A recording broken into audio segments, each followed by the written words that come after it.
এই উল্লাসের কারণ একটাই, উজির নামক যে ব্যক্তিটা ছিল উনি ছিল একদম মহিলা বা পুরুষদের জন্য গুন্ডা। গুন্ডা তো মানে নির্যাতনকারী গুন্ডা।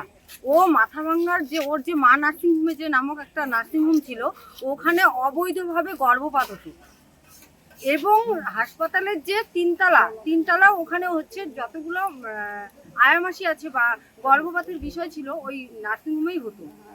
এটা হচ্ছে মূল কারণ ছিল। আর উজির নামক ব্যক্তি ও তো সন্ত্রাসবাদী, ও আমাকে হুমকি দিচ্ছে। ও আমার মহিলা মোর্চার অনেক মহিলার খাট পর্যন্ত তারপরে হচ্ছে এসি এগুলো সব উঠায় নিয়ে চলে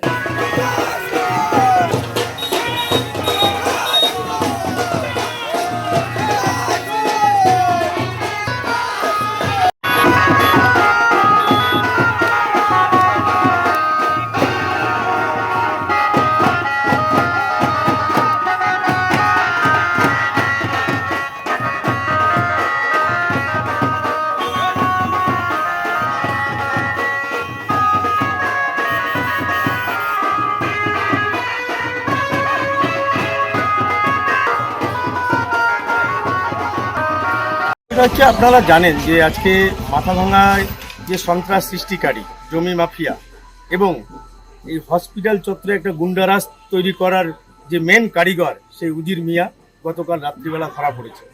তো ইনি লাভ জিহাদ থেকে শুরু করে আপনারা জানেন, সকলেই জানেন, মাথাভাঙাবাসী সকলের জানা, সব ধরনের কার্যকলাপের সঙ্গে এই মানুষটি যুক্ত।